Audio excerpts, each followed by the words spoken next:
Hello friends, welcome back to our YouTube channel computer study centre. मैं हूं आपका दोस्त सुनील कुमार और स्वागत करता हूं अपने इस चैनल पे।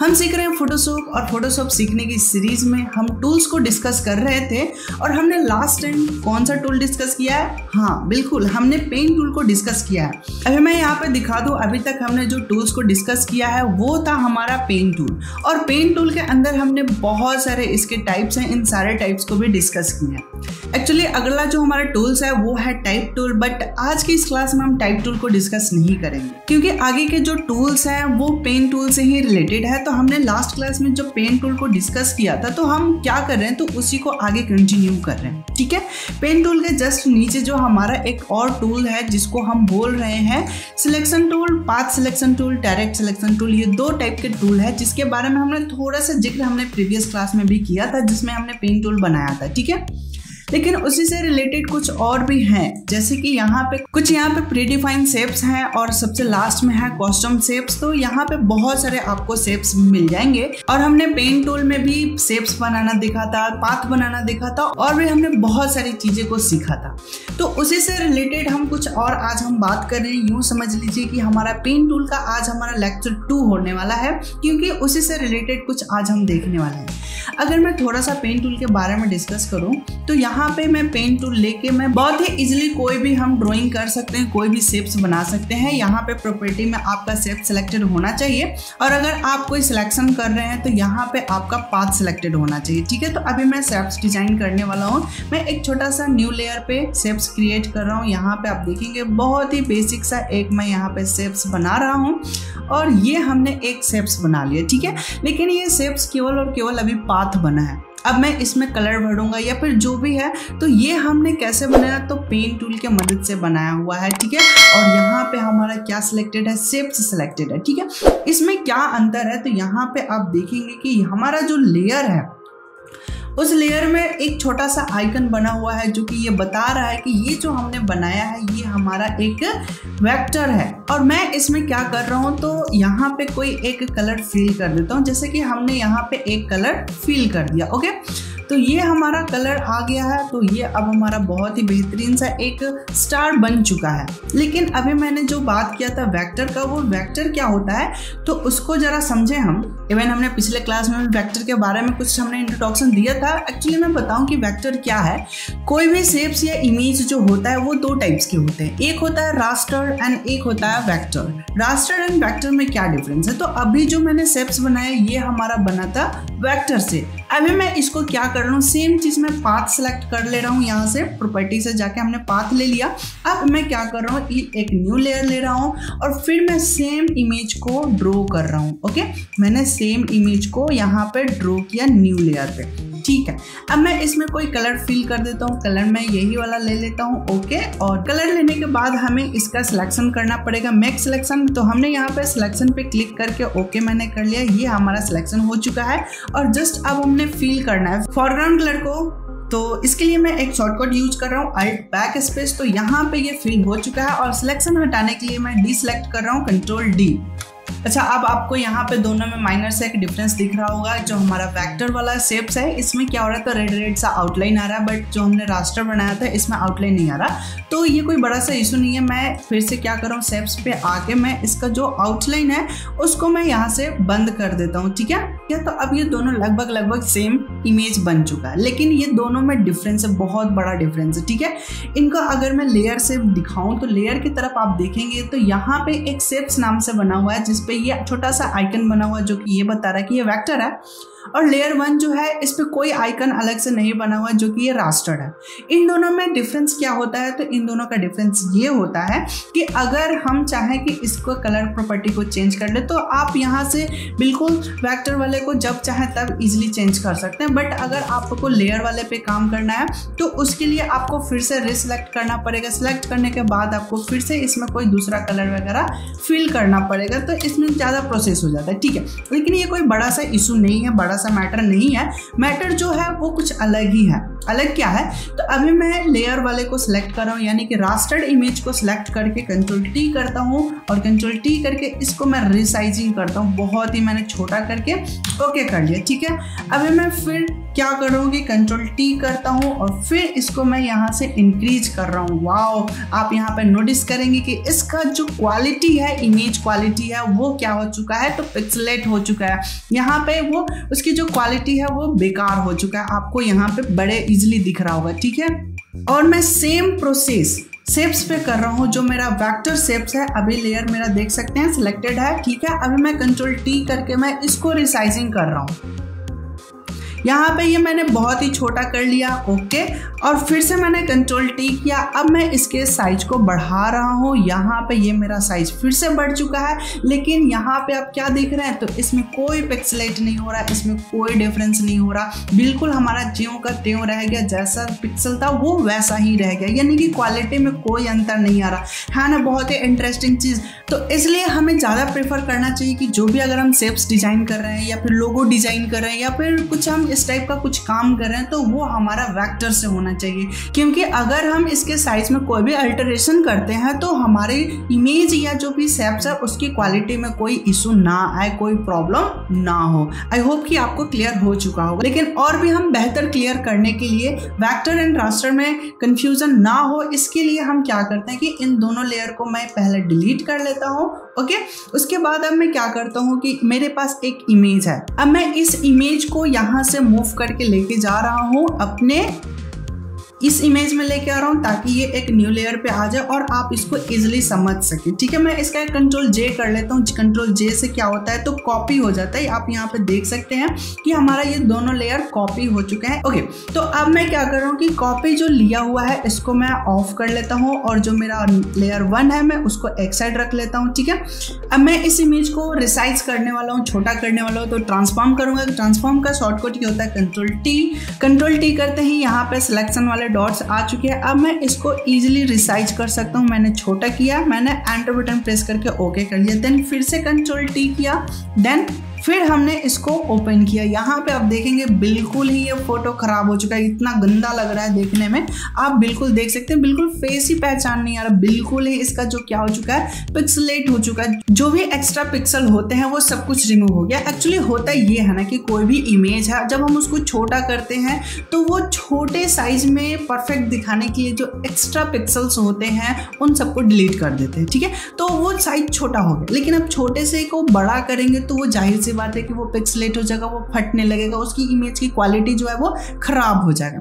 फॉर एग्जांपल मैं एक रियल लाइफ एग्जांपल देता हूँ। अगर 5 मीटर का कोई कपड़ा है, उसको हमें 1 मीटर में कन्वर्ट करना है तो हम बड़े ही इजीली उसको कट आउट करके कर सकते हैं। बट अगर 1 मीटर का कपड़ा है, उसको 5 मीटर में कन्वर्ट करना है, तो उसको अगर हम जबरदस्ती खींचेंगे तो वो क्या होगा, फट जाएगा। सेम सिनेरियो यहाँ भी हो रहा है, ये इमेज की जो पिक्सल है वो फट रहा है, पिक्सेलेट हो जा रहा है, ओके। एंड सेम प्रोसेस मैं जो कॉपी ले रखा हूँ इस पे करूंगा, लेकिन उससे पहले मैं क्या कर रहा हूँ कि इस पे राइट क्लिक कर रहा हूँ। ये जो लेयर है, इस लेयर पे मैं राइट क्लिक किया।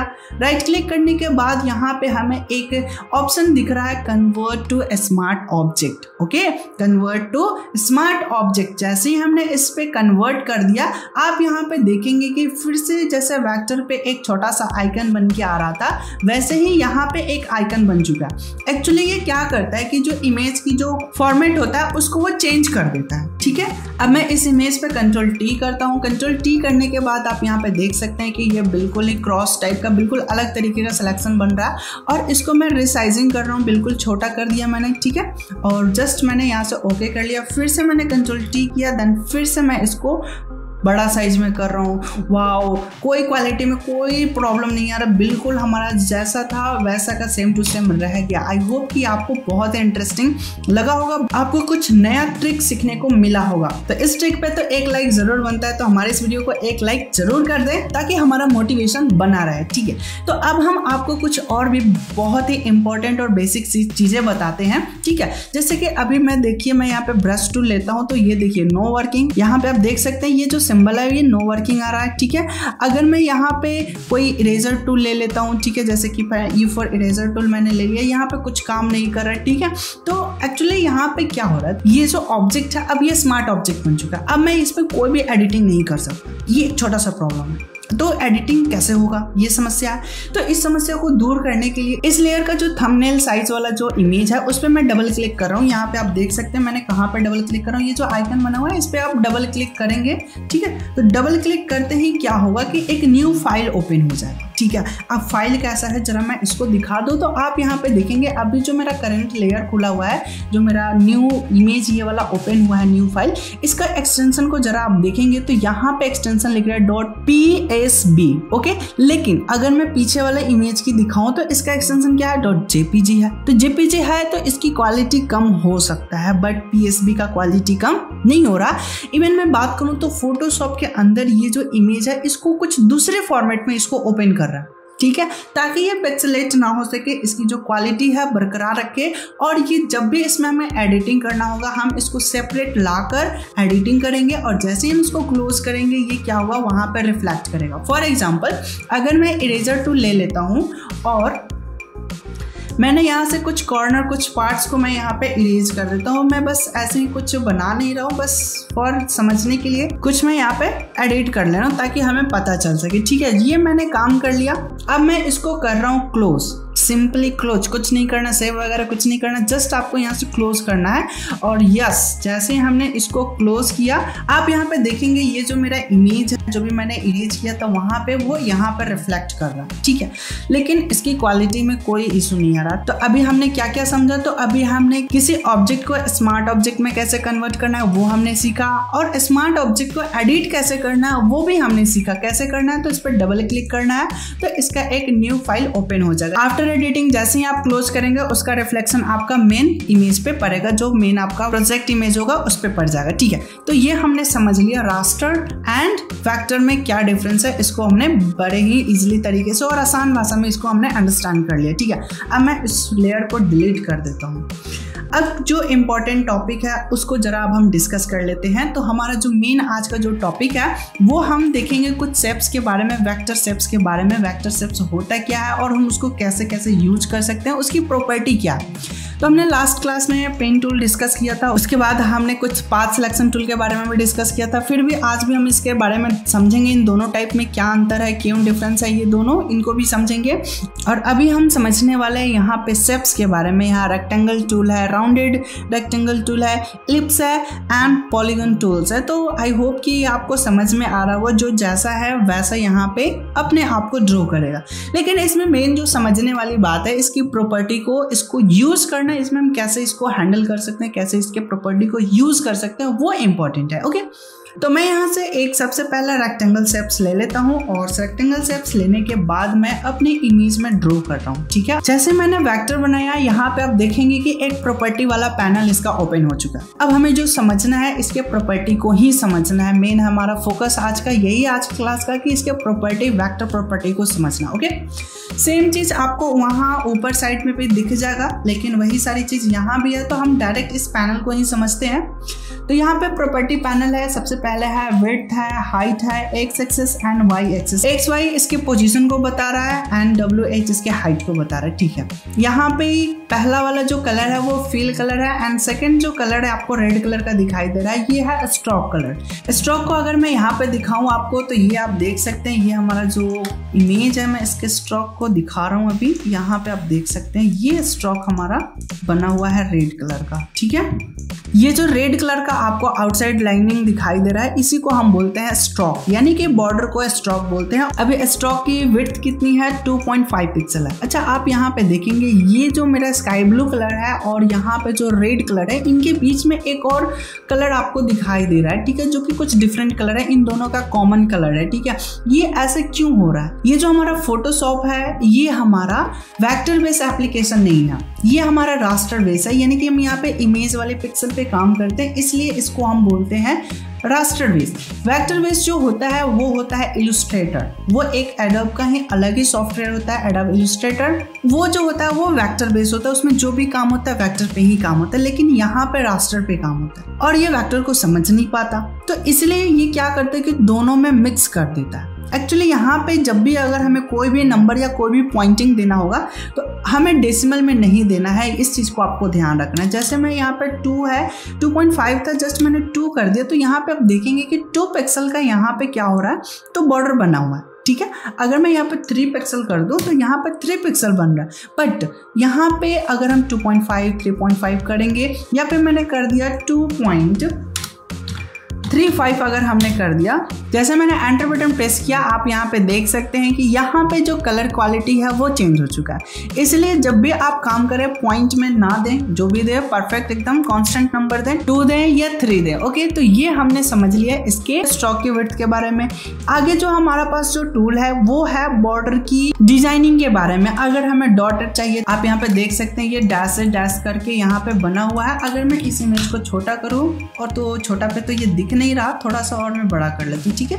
ये अब आपको समझ में आ रहा होगा, डैश डैश करके आ रहा है। अगर मैं यहाँ पे डॉटेड कर दूँ तो यहाँ पे आप देखेंगे कि बिल्कुल छोटे छोटे डॉट से बन रहे हैं, ठीक है, ये आप देख सकते हैं। तो मुझे उम्मीद है कि ये आपको बॉर्डर वाली लाइन भी समझ में आ गया। तो हम यहाँ पे स्ट्रेट लाइन रख लेते हैं, ठीक है। अब हम अगले पॉइंट्स को समझते हैं। अगला पॉइंट्स हमारे पास क्या है, तो जरा मैं यहाँ पे शो करा दूँ। यहाँ पे अभी आप देखेंगे इसके कॉर्नर को भी साथ के साथ देखें, और यहाँ पे ये जो ऑप्शंस हैं इसको भी हम देखते हैं, ठीक है। तो हमारा सिलेक्शन के बाद जैसे हमने इस पर क्लिक किया, अभी आप देख सकते हैं कि इसमें कुछ चेंजेस हो रहे हैं। एक्चुअली हो क्या रहा है, तो जो भी हमारा सिलेक्शन पॉइंट होगा उस सिलेक्शन पॉइंट के बाहर, अंदर और मिडिल में कहाँ पे आपको स्ट्रोक सेट करना है वो उसके लिए है, ठीक है। आई होप कि आपको क्लियर हो रहा होगा। अगर क्लियर नहीं हो रहा है तो मैं थोड़ा सा और आपको कुछ करके दिखाता हूँ। यहाँ से मैं टूल्स ले लेता हूँ, पाथ सिलेक्शन टूल, ठीक है। अभी मैंने यहाँ से कंट्रोल इन सबको पूरे पाथ को सिलेक्ट कर लिया। अब मैं यहाँ से जरा जूम करता हूँ, ठीक है, ओके। अब आप यहाँ पे देखेंगे कि ये कुछ ऐसा दिख रहा है, ठीक है। ये जो पॉइंट्स आपको दिख रहा है, ये पॉइंट के अंदर हमारा बॉर्डर बन रहा है। अगर मैं यहाँ से ये वाला कर लूँ तो ये जो हमारा लाइनिंग है बॉर्डर का, वो लाइन के कुछ हिस्सा अंदर है और कुछ हिस्सा बाहर है, ठीक है। मैं पॉइंट को बढ़ा देता हूँ, मैं यहाँ से 6 कर देता हूँ ताकि आप बेहतर समझ सकें। यहाँ पे मैंने 6 किया तो 3 पिक्सल अंदर एंड 3 पिक्सल बाहर हो रहे हैं, ठीक है। अब मैं यहाँ से फिर से चेंज करता हूँ। अभी आप यहाँ पे देखेंगे कि जो हमारा सिलेक्शन लाइन था, जो हमारा मेन पाथ है, उसके 6 पिक्सल बाहर बॉर्डर बन रहे हैं। अगर मैं अंदर करूं तो ये अंदर बन रहा है, जो भी हमारा सिलेक्शन पाथ है। ये डॉट को आप देखेंगे तो बिल्कुल क्लियर होगा, ठीक है। इस डॉट के मिडिल में आ चुका है, इस डॉट के बाहर आ चुका है, ठीक है। तो ये आपको समझ में आ चुका होगा कि एक्चुअली इससे हम क्या कर सकते हैं। तो जो भी हमारा मेन पाथ होगा उस पाथ के अंदर बॉर्डर बनाना है या बाहर बनाना है या मिडिल में बनाना है, तो ये काम इसका है, ठीक है। अगला पॉइंट जो है ये कैप के लिए होता है। Cap actually single straight line जब हम करते हैं तो उसका जो कॉर्नर होगा, जो starting point and ending point होगा, उसको हमें कर्व रखना है या स्क्वायर रखना है, वो आपको ध्यान देना होता है। तो खैर ये कोई बड़ी सी चीज़ नहीं है। अगला जो है वो थोड़ा सा समझने वाला पॉइंट्स है। इसको समझने के लिए सबसे पहले हम क्या कर लेते हैं, इसको हम बॉर्डर को बाहर कर लेते हैं। जो भी हमारा सिलेक्शन पाथ है उसके बाहर आ चुका है। अब हम क्या कर रहे हैं, यहाँ से हम चेंज कर रहे हैं। जैसे हमने यहाँ से चेंज किया, आप यहाँ पे देखेंगे कि ये हमारा जो बॉर्डर है वो राउंड हो चुका है, ठीक है। अब मैं यहाँ पे ये वाला यूज करूँ तो यहाँ पे बिल्कुल कट लाइन सा आ रहा है, ठीक है। कभी हम कर्विंग वाला आउटसाइड बॉर्डर को कर्व करना चाहते हैं तो उसके लिए ये बहुत ही बेनिफिशियल होता है, ठीक है।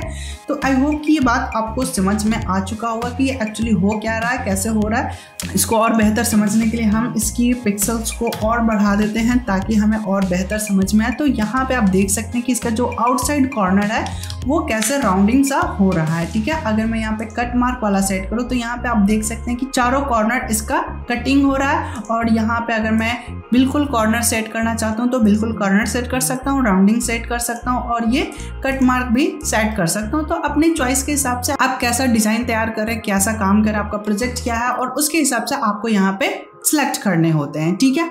तो आई होप कि ये बात आपको क्लियर हो चुका होगा, इसमें कोई इशू नहीं होगा। तो मैं इसको कॉर्नर वाला ही रख लेता हूँ, ठीक है। अब मैं कुछ अगले पॉइंट्स को डिस्कस करता हूँ। अब मैं ये चाहता हूँ कि हमारा ये जो एक साइड वाला कॉर्नर है वो राउंड हो जाए। तो उसके लिए हमारे पास यहाँ पे कुछ ऑप्शंस हैं। इसको मैं यहाँ पे पॉइंट्स बढ़ा रहा हूँ। तो यहाँ पे आप देखेंगे कि ये हमारा जो कॉर्नर है ये चारों तरफ से मूव कर रहा है, चारों कॉर्नर हमारा राउंडिंग हो रहा है। लेकिन हम चाहते हैं कि एक ही कॉर्नर राउंड हो, बाकी सारे राउंडिंग ना हो। तो ये एक्चुअली हो क्या रहा है, तो पैनल की तरफ आप देखेंगे तो ये चारों को यहाँ पे लिंक किया गया, ठीक है। अभी मैं यहाँ से कोई भी चेंजेस कर रहा हूँ तो सभी के सभी पिक्सल चेंज हो रहे हैं, ठीक है। अभी मैं इसको यहाँ पे पूरा 0 कर देता हूँ, सभी के सभी 0 हो गए और मैंने यहाँ से लिंक को बंद कर दिया, ठीक है। आई रिपीट, यहाँ पे मैंने इस लिंक को, अभी देखिए ये लिंक ऑन है, अब ये क्या हो चुका है, लिंक बंद हो चुका है, ठीक है। अब लिंक बंद होने के बाद मैं एक कॉर्नर को यहाँ पे कर देता हूँ 20, तो यहाँ पे ये 20 मूव हो चुका है। 20 कुछ ज़्यादा कम हो रहा है, मैंने यहाँ पे 50 कर दिया, सॉरी 500 हो चुका है। मैं इसको करेक्ट कर लेता हूँ, मैंने यहाँ पे 50 कर लिया, तो ये 50 राउंड हो चुका है, ठीक है। और सेम मैं बॉटम राइट कॉर्नर को भी करना चाह रहा हूँ, तो यहाँ पे मैंने फिर से 50 सेट कर दिया। तो आप यहाँ पे देखेंगे हमारा बहुत ही बेहतरीन सा एक डिज़ाइन बन चुका है। आई होप कि आपको क्लियर हो चुका होगा, ठीक है। तो ये हमने काम कर लिया, ये हमने सीख लिया कि कैसे करना है। आप अपने हिसाब से जिसको भी राउंड करना चाहते हैं उसको आप यहाँ से राउंड कर सकते हैं, जिसको नहीं करना चाहते उसको छोड़ सकते हैं। किसी को ज़्यादा राउंडिंग करना है तो उसको आप ज़्यादा राउंड कर सकते हैं। देखिए आप जैसा चाहें वैसा शेप्स डिज़ाइन दे सकते हैं, कोई इशू नहीं है। आप बड़े ही ईजिली इन सबको मैनेज कर सकते हैं, ठीक है। तो आगे अगर हम देखें नीचे की तरफ, तो यहाँ पे हमारे पास दो हमारा वेक्टर एक दूसरे के ऊपर ओवरलैप करता है, तो वहाँ पे हमें ऐड करना है या सब्ट्रैक्ट करना है या इंटरसेक्ट करना है, ये उसके लिए चीज़ें हैं, ठीक है। तो चलिए इसको भी हम देखते हैं। तो एक और हम यहाँ पे वेक्टर बना लेते हैं, एक हम यहाँ पे सर्किल बना लेते हैं, ठीक है। हमने सर्किल बनाया और लगभग हमारा सब कुछ सेम ही है, ठीक है। मैं इसको क्या कर ले रहा हूँ कि यहाँ से मैंने पाथ सिलेक्शन टूल के मदद से मैंने इसको, मैं पूरे के पूरे पाथ को यहाँ से सिलेक्ट करके एक साइड में रख ले रहा हूँ। यहाँ से अभी देखेंगे ये हमारा पाथ सिलेक्टेड हो रहा है, इधर आ चुका है। मैं इस वाले को इस पे सेट कर ले रहा हूँ, ठीक है। ओके, ये हमारा यहाँ पर सेट हो चुका है। मैंने एलिप्स को भी थोड़ा सा ऊपर की तरफ शिफ्ट कर लेता हूँ, ठीक है। तो ये हमने सेट कर लिया। अब मैं यहाँ पे देखिए क्या है कि अभी हमारा जो टूल सिलेक्टेड है वो कौन सा है, कंबाइन शेप सिलेक्टेड है। तो ये दोनों क्या हो चुके हैं, तो एक दूसरे के साथ कंबाइन हो चुके हैं। लेकिन अगर मैं यहाँ पे सब्ट्रैक्ट यूज करूंगा तो वो क्या कर दिया कि उतने पार्ट को सब्ट्रैक्ट कर दिया, ठीक है। मैं फिर से इसको बंद कर देता हूँ, Ctrl Z कर लेता हूँ, ठीक है। अगला जो है वो है इंटरसेक्ट शेप्स एरिया है। तो जैसे हम इस पर क्लिक करेंगे तो जो हमारा एरिया होगा वो हमारा इंटरसेक्ट हो चुका है, ओके। और ये जो बाकी हैं वो एक दूसरे में कंबाइन हो चुका है। तो इस तरह से अगर हमें कुछ लोगो वगैरह कुछ डिजाइनिंग करना होता है तो ये हम कर सकते हैं। और ये छोटी छोटी जो चीज़ें होती है, ये जब आप खुद से ऑब्जर्व करेंगे, खुद से जब करेंगे तो आपको बेहतर क्लियर हो जाएगा, बेहतर क्लियर हो सकता है। और आप बहुत सारे स्टेप्स को यूज करके आप बहुत ही अच्छे अच्छे डिज़ाइन, बहुत ही अच्छे अच्छे लोगो बना सकते हैं। बट आपको ये चीज़ ध्यान रखने की, कोई भी नंबर या फिर कोई भी चीज़ें देनी होंगी आपको, साइज वगैरह, तो आपको पॉइंट में नहीं देना, जो भी देना आपको परफेक्ट कांस्टेंट नंबर देना है, ठीक है। तो यहाँ तक हमने शेप्स के बारे में समझ लिया है। अब थोड़ा सा कस्टम शेप्स के बारे में भी हम डिस्कस कर लेते हैं। तो यहाँ पे इन सबको मैं ऑफ कर लेता हूँ। शेप्स के पास अगर हम जाएंगे तो अच्छा एक और चीज़ें हैं, यहाँ पे आपको पॉलीगन दिख रहा है। पॉलीगन टूल्स में आप देखेंगे तो यहाँ पे आपको बहुत सारी चीज़ें टूल्स देखने को मिल जाएगा, है वही सारी चीज़ें जो आपको देखे थे, बस इसमें आपको कोई भी चीज़ों को एडिट वगैरह करना है तो आप कर सकते हैं, ठीक है। अच्छा हाँ, एक चीज़ तो और मैं भूल ही गई आपको बताना, यहाँ पे ये जो हमारा पाथ सिलेक्शन टूल और डायरेक्ट सिलेक्शन टूल जो है, इनका क्या यूज है, इनको भी अभी हम समझ ही लेते हैं, ठीक है। पाथ सिलेक्शन टूल का मतलब होता है कि पूरे के पूरे पाथ को ये एक टाइम में सिलेक्ट करेगा। जैसे कि यहाँ पे आप देख सकते हैं, मैं एक पॉइंट पे भी क्लिक कर रहा हूँ तो ये पूरे के पूरे पाथ को सिलेक्ट कर रहा है, जिसको हम चाहें उसको। लेकिन हम चाहते हैं कि हमारा एक पॉइंट यहाँ से सिलेक्ट हो और एक पॉइंट को हम यहाँ पे मूव करना चाहते हैं, तो उस टाइम पे हम डायरेक्ट सिलेक्शन टूल का यूज करेंगे और किसी एक पॉइंट पे क्लिक करेंगे और क्लिक करने के बाद अगर हम इसको मूव करते हैं तो ये हमारा एक पॉइंट यहाँ पे मूव होगा। अब आपको जो भी डिज़ाइन, जो भी स्टाइल, जो भी कुछ भी बनाना होगा वो आप यहाँ पे क्रिएट कर सकते हैं। अब इनको मैं Ctrl T करके इसको मैं सीधा कर लेता हूँ, ठीक है। तो कुछ हमारा ये एक अलग ही विशेष प्रकार का शेप्स बन चुका है। तो ये आपने समझा कि डायरेक्ट सिलेक्शन टूल का काम क्या है, तो एक पॉइंट को सिलेक्ट करना, या फिर जितना हम सिलेक्ट करेंगे, जितना पॉइंट के हमारा एरिया में आएगा उतने पॉइंट को हम एक एक पॉइंट को सिलेक्ट कर सकते हैं, ठीक है। बट अगर हमारा पाथ सिलेक्शन टूल है तो एक बार में पूरे के पूरे इमेज को, हमें पूरे के पूरे पाथ को ये सिलेक्ट करने का काम करेगा, ठीक है। तो ये हमने इसको भी अंडरस्टैंड कर लिया, समझ लिया। अगर ये छोटे छोटे पॉइंट्स आपको क्लियर हो रहे हैं, अगर बात समझ में आ रहा है तो प्लीज़ आप लाइक करें, ठीक है। लाइक करने में संकोच ना करें।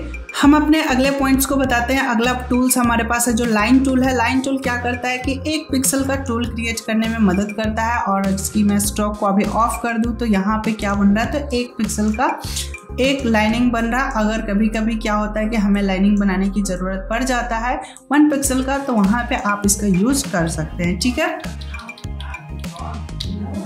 तो अब हम आगे चलते हैं कस्टम शेप्स के ऊपर। कस्टम शेप्स हमारा लास्ट है और इसमें कुछ खास है नहीं, बस थोड़ी सी चीज़ें हैं जो कि समझने वाली बात है।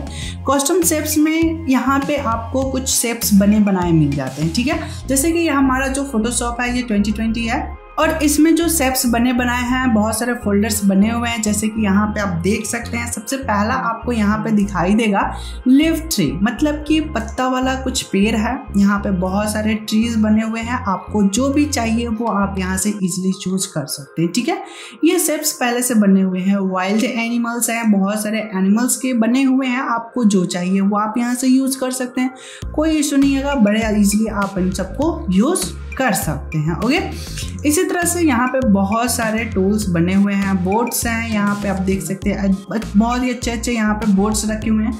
जैसे कि मैं यहाँ से एक बोर्ड को यूज करता हूँ। ठीक है, और अपने यहाँ पे इस ड्राइंग पे अपने कैनवास पेपर पे यहाँ पे जस्ट मैंने यहाँ पे ड्रॉ किया। आप यहाँ पे देख सकते हैं ये हमारा बन चुका है। ठीक है, लेकिन यहाँ पे शेप्स और स्ट्रोक की मदद से कुछ अजीब सा बन रहा है। मैं इसके स्ट्रोक को कम कर देता हूँ। ठीक है, यहाँ पे 5 स्ट्रोक हो चुका है। ये तो शेप्स हो गया। ठीक है, शेप्स को मैं ज़रा ऊपर साइड में रख लेता हूँ और मैं यहाँ पे एक कम और कर लेता हूँ। आपको यहाँ पे मैं पाथ सेलेक्ट करके फिर यहाँ से मैं यहाँ पे ड्रॉ कर रहा हूँ, तो यहाँ पे क्या हुआ, केवल और केवल पाथ बने। ठीक है, पहले क्या था कि शेप्स बन रहा था, इसमें फील कलर और स्ट्रोक दोनों के दोनों भर के आ रहे थे, और यहाँ पे क्या है कि पाथ बना हुआ है। अब इस पे आप कंट्रोल एंटर करके सिलेक्शन करके अपने मन चाहे कलर आप यहाँ पे यूज कर सकते हैं। जैसे कि मैं यहाँ पे कोई भी ग्रेडियंट अभी यूज कर रहा हूँ। ठीक है, ग्रेडियंट यूज करने के लिए अब मैं यहाँ पे न्यू लेयर ले लेता हूँ। न्यू लेयर लेने के बाद इस पर मैंने जस्ट इस पर फेर दिया। यहाँ पे ये एक कलर बन चुका है। लेकिन अब यही बात है कि ये हमारा रास्टर है और ये हमारा वेक्टर है। ठीक है, और रास्टर और वेक्टर में आप डिफरेंस भली बात ही समझ सकते हैं। ठीक है, तो अभी मैं इनको डिलीट कर देता हूँ। ठीक है, एक और चीज़ था उसको भी हम समझ लेते हैं।